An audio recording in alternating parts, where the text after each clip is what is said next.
Hello, everyone. Today is November 17th, and welcome to the Node Lifecycle Working Group. So first, does anybody want to introduce themselves?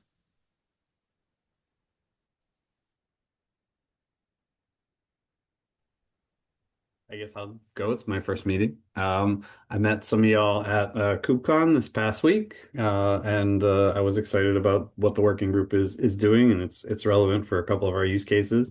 I'm still catching up on y'all's backlog of meetings on YouTube and such, but so far, I have heard, a lot of our concerns seem to be coming up organically in the discussion. So just happy to listen in and learn more and help where I can. Great, thanks for coming. Anybody else?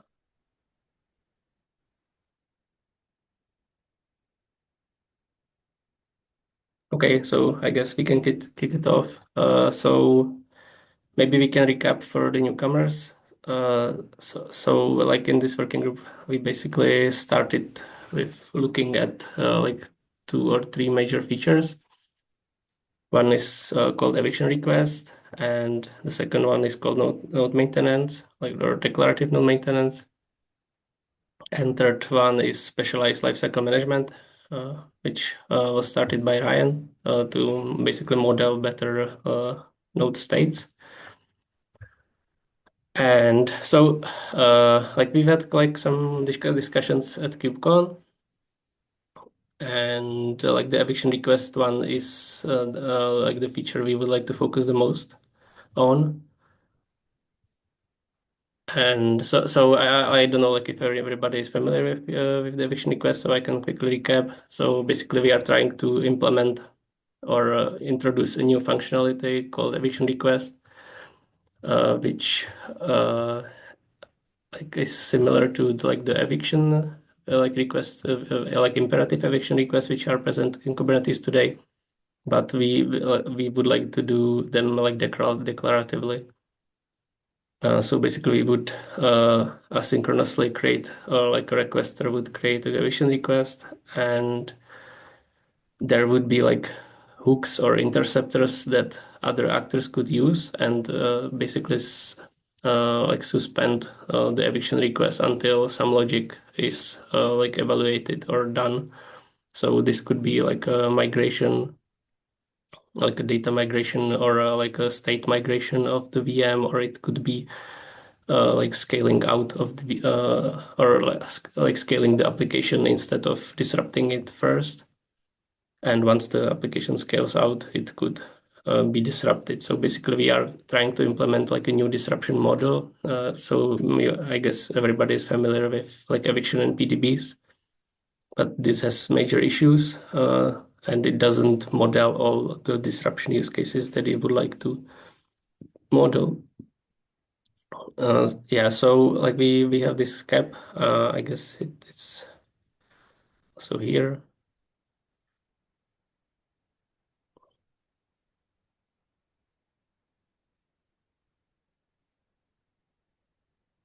Okay, I can quickly show the API.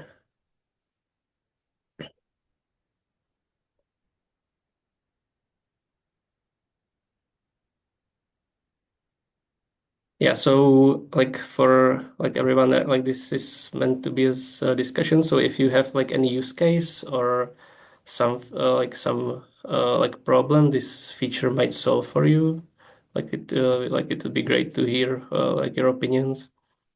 So like as you can see, like the API is a bit complicated at the moment, or I mean not complicated but complex, and we basically decided on KubeCon that it like would be better to trim the API to the bare essentials, so like we could basically progress faster. So we would like to implement like the bare necessities, and once we have them merged, like we would introduce like other additional features.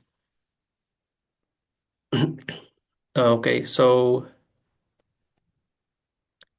yes, so basically we define the eviction request. You have like a type target, which is a pod, and number of requesters, which could be like any node train controller, for example, like a cluster autoscaler. And then you have like a set of interceptors that can intercept this eviction request. and we expect each interceptor to give us an update every like now each for example 10 minutes, like which is the default value, or 30 minutes, sorry.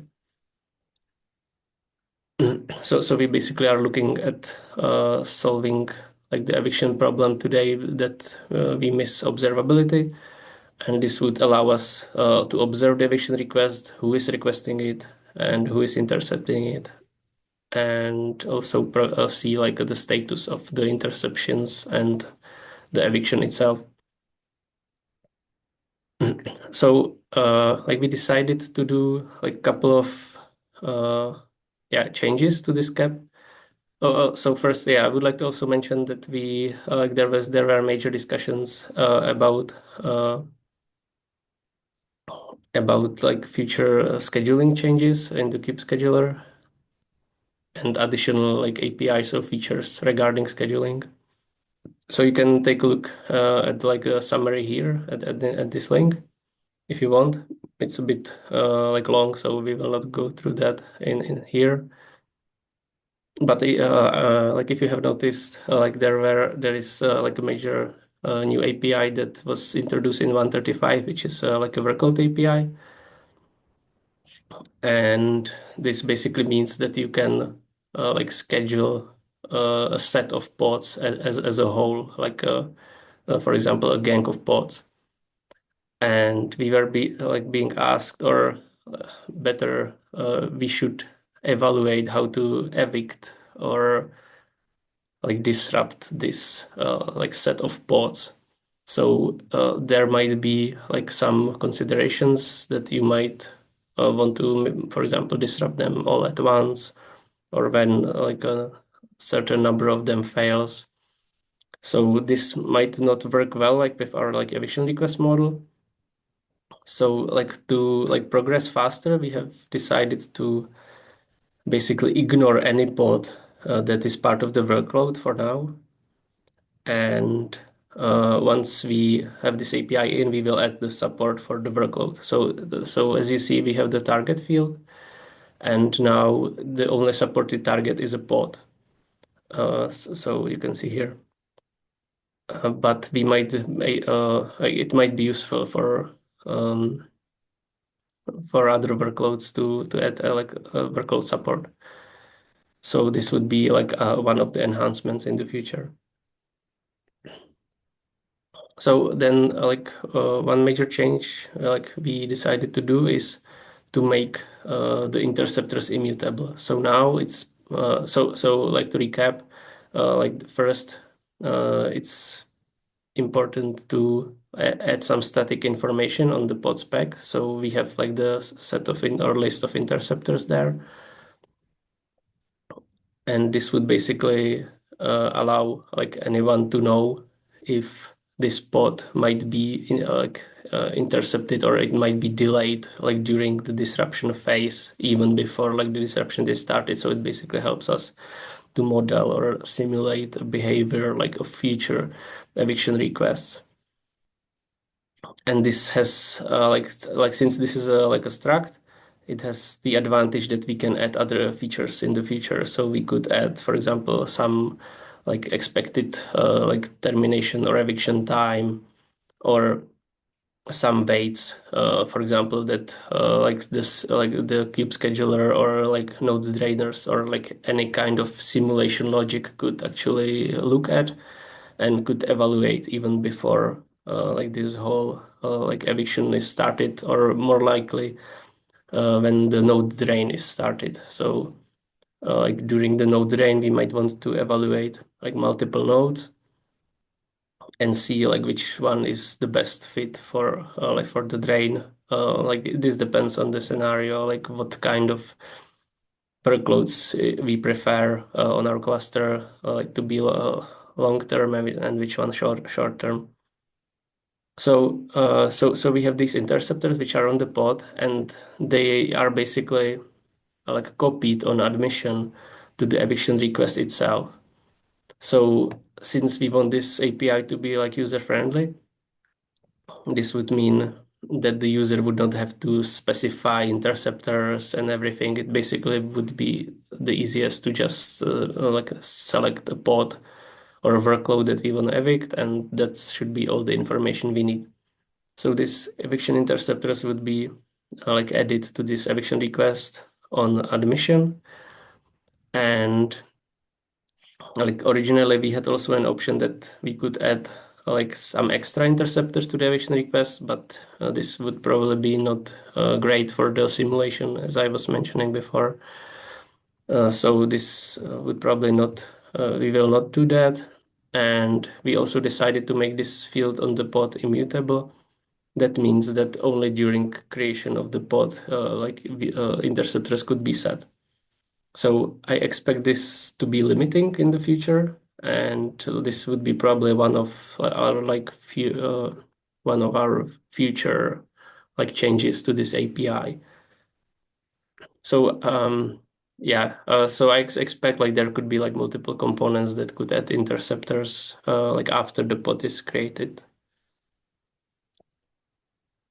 Yeah, I know that folks at Uber are like heavily working on this API and like trying to like have a proof of concept. So yeah, I would like to see like what Lucy's opinion on this are, especially about like the mutation of the interceptors. Like if you can actually define all your interceptors that you need during the pod creation. I think, at least for now, I really want to keep this simple to the extent we can. I don't want to like stop the boat or stop the train on Alpha One through this, which is why in the meeting we agreed to make them immutable for now. In terms of where Uber is right now, I have a working controller that I can use eviction request against in a real cluster. That works. I'm getting it pushed into open source. It's just bureaucratic nonsense where I have to fill out 5 forms just to make the repo. But that will happen. I'm working with folks on it right now, and Duke has already made a big PR that contains the source code anyway. So if you just take that copy of the K/K tree, you don't even need to wait for us. But yeah, on mutability, the challenge is obviously what the heck do you do if someone adds an interceptor after an eviction request has started to a pod spec? Um, in my head, that should just not be an allowed behavior, but then that means you have to admission control. Uh, you have to do admission control where you look up a different API object. What is it? You have to look up a different API object from the pod to say, can you admit these interceptors? That kind of sucks, you know? So, but at least for now, I think I feel quite good about in Alpha 1 just having it immutable. And then if we start, and like, at least from my side, I'm just going to do admission hooks, like mutating admission hooks and pod spec in the deployment object. And if that starts to really suck, then we get good signal that, okay, maybe we should consider mutability. But it adds a lot of complexity. And one of the big things that's like quite a few people's concerns is this KEP is too complex. So any of that we can get rid of, at least is good to me. And it never stops us adding it back in the future. This is not a back compat issue where once we've decided this, that's it. Like we can always in the future decide, you know what, we do want to have mutability. Cool. Yeah, that's great to hear. Yeah, that's what I was asking. Like my main worry was like if it is blocker for you in the beginning. So like I know like you can use the admission webhook. So if you are okay with that, then like we can progress.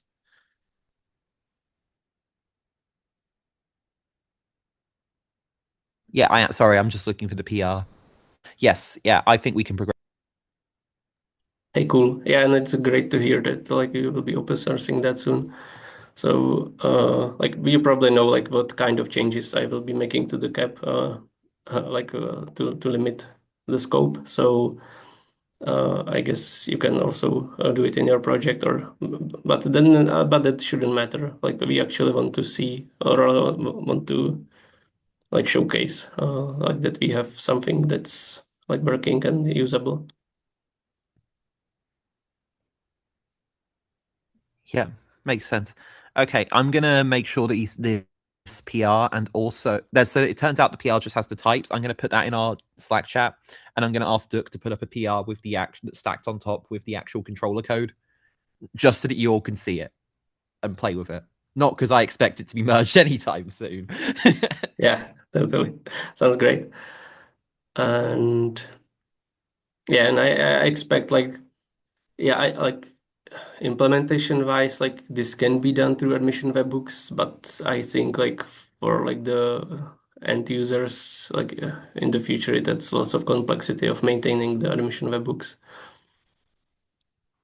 which has also like its own issues. So yeah,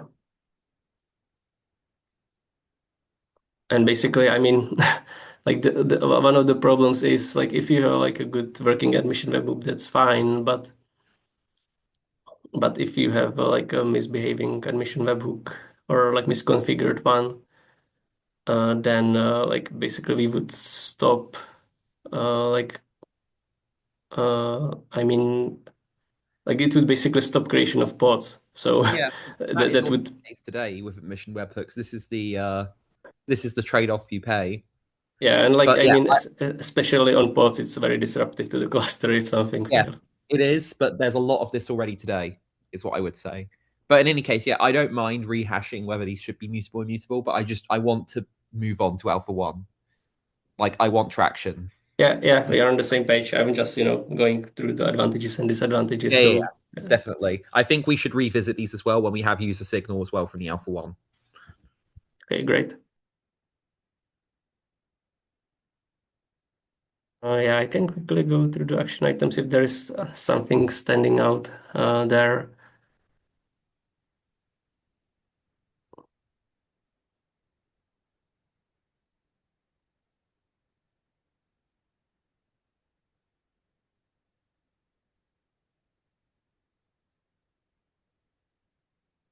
Yeah, have we? Sorry, did you introduce this document? From memory, you did earlier in the call, right? No, not yet. So this one is Maybe for you should introduce where this document has come from. yes. So we like edit like preliminary like steps that we would like to take regarding this feature, and this basically says like what kind of additions or like considerations we will do at each like graduation during Alpha 1, Alpha 2, and Beta 1, Beta 2. So yeah, I can link it later. So I guess like one of the things is like still like how like yes, so how I don't like I'm not totally clear like how to track the interceptor. So there were like pros and cons, like if we should track it in the pod spec or the pod status. Like I guess also like one of the options would be to basically create another like a resource or like resource slice, which would add like additional complexity, but would allow us to split at least that from the pod resource itself. So not sure like if I anybody don't think has. we can afford additional complexity at this point when we're already running up against the whole cap is too complex. Yeah, I I know. think, I'm just thinking aloud. yeah, my current lean is we should keep the interceptors in the spec. I know it's like a bit strange, but that seemed to be the way the room was leaning as well. But by the time we wrapped up, although we did defer on it, obviously, but it just seems like maybe technically correct, but operationally not to put it in status, at least to me. Yeah, like the status has one problem that there should like that the status should be empty on creation. So you could actually not add your interceptors like in your like controller, which basically you would need the mutability after or like in the beginning. Yeah, makes sense. Okay. So yeah, so we decided basically to omit the workloads, like simplify the interceptors so we will not be doing the priorities and roles. We will just have the name and it will be executed in the order of the list that's like in the request or the pod itself. And yeah, so these are like the major changes, I would say. Uh, And yes, so and the next thing like we discussed was like a bit like to the future. So this is like the action items we are planning to do very soon, and we plan to target 136 with the eviction request. And but we also discussed like some like long-term plans, and one of them was regarding the scheduling changes and how we define.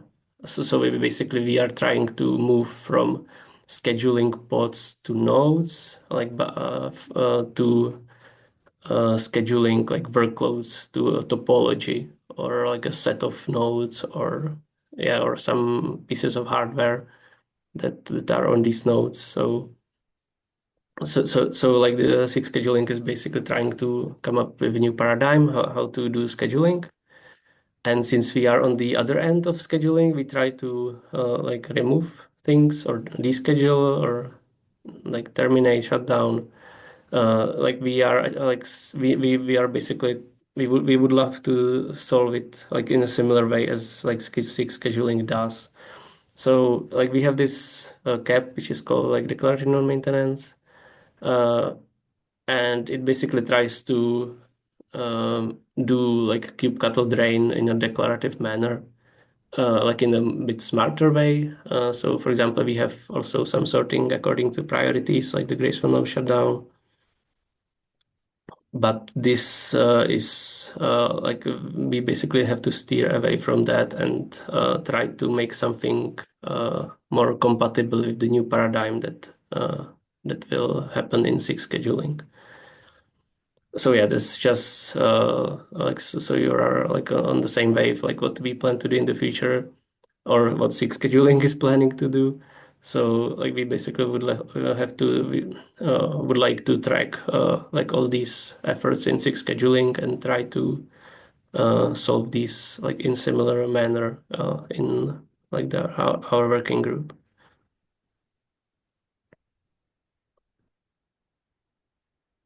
Okay, any comments? There's that document there that talks about like defining groups of things as like workloads is we'd have to think about draining in the context of that, or are there other specific to drain issues in this document? Uh, so no, they are not like talking about the drain there in Yeah. this scheduling. So that's like what we did, or like in the like the declaration no maintenance cap. You can find it, for example, here. Oh, okay, September. All right, awesome. Thanks. And yeah, but beware, this cap is quite old and not maintained. So, and as I said, like we have to change the whole paradigm. So like in the end we still would like to do like the drain like target one node and like target all the pods there. That's Yeah, but that's like a subset of things we want to do, but this cap will probably be more ambitious to cover like these like additional like workloads. Yeah, Ryan. Yeah, I'll add to what was said. So we're like we with the discussion we had last week in person and at KubeCon is that the there were questions that were asked of us when we presented at the Maintainer Summit, which is what is a node?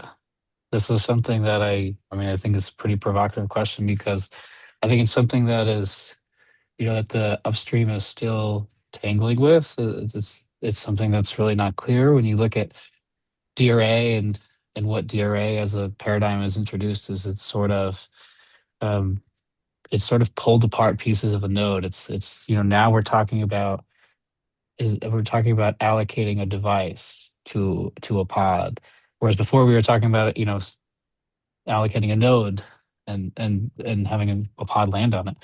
So that's changed, and then you can even extend that further and talk about, and even DRA talks about this too, where you want to allocate some bandwidth on a NIC right. to a workload. And so all those things are totally different abstractions than a node, because a lot of times, like for example, in the case of a NIC, like a NIC usually has no association with a node. It's usually something that's like if you have a spine leaf configuration or like it's or even a top of the rack switch, like that has no association whatsoever with a node. You can't even map it to it. But yeah, we're allocating resources from from that device. So like how do we understand maintenance now with this new paradigm? I think we're sort of that's what we're trying to figure out is and that was part of the discussion is that that is changing, and then the change even becomes more complicated when you think about the scheduling of these things and how like topology aware scheduling would work when you would want to schedule something at like a rack layer, like you're thinking Yeah. scheduling a workload that's multi-node, that's also very complex. Like how do you do maintenance on something that when we're talking about one device in a rack is needs maintenance that affects the scheduling. So there's a lot of things that is really complex about when thinking about this. So I guess like where we're thinking of now, like when we're talking about this declared node maintenance cap, is that like first we need to rethink the paradigm because it's changing. And then I think the second thing is like we need to talk about what our approach is, which is probably going to be very similar, which is like we want to describe a plan for doing maintenance. It's just not clear on exactly what like and how like what we're going to be like in what API or what context we're going to be doing maintenance on yet. So that's a discussion that I think we need to have, and I think like Philip said that KEP will need to go through some changes to adopt to this different paradigm. Yeah, that makes a lot of sense as really useful context. When it said we had to like rethink it, I was slightly worried that that meant that like a bunch of the ideas within it were going to have to be abandoned. So I'm glad to hear that's not the case, and I think the context of that being kind of reimagined makes a lot of sense.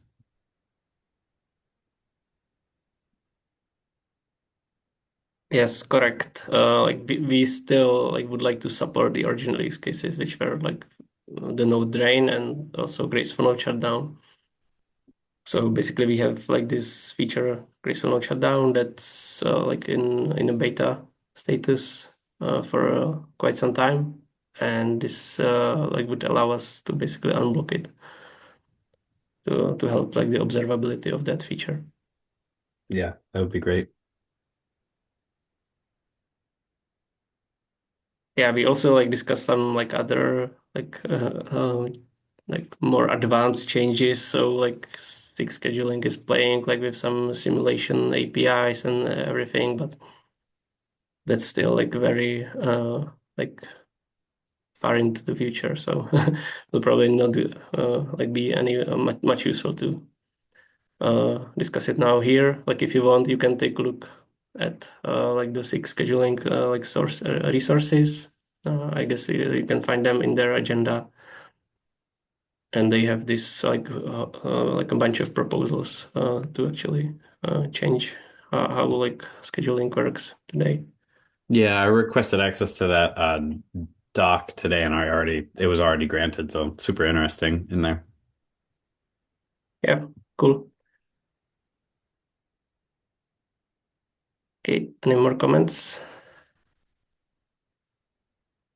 Yeah, I just wanted to add, I wanted to reemphasize what you said at the beginning that the eviction request API, our target is 136, and I think the sooner we can get all the changes in there in the cap and then approved, definitely the better, so we can start working on it. But definitely this group, focusing on how any ways that we can help get that into 136, and then while that's going on, we can start having those discussions that I just mentioned a minute ago, where like what is how's the paradigm changing? How should we look at doing maintenance in this new paradigm, and how should we look at planning them, and how should we look at the observability? So those discussions will continue here, and we can continue building, what will eventually be KEPs, but they will follow the eviction request KEP.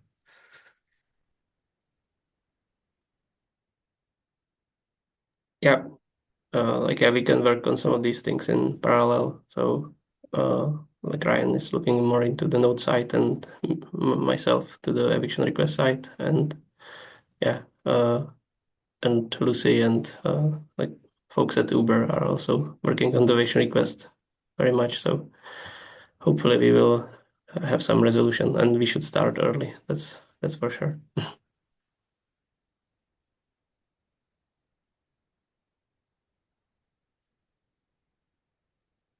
Okay, great.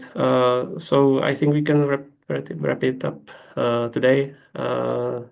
Just to reiterate, like even though we have some like quite a good plan what to do, like we still like to hear like your use cases or like issues you have, like if how you do currently your maintenance, or like what kind of features you would appreciate. So that really helps us like with moving these features forward.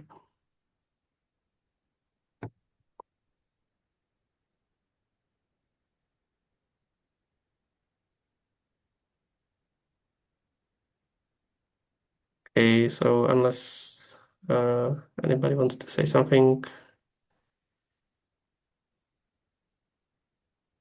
yeah, we can wrap it up. Okay, thanks everyone. Thank you. Have a good day. Bye. Bye. Thanks.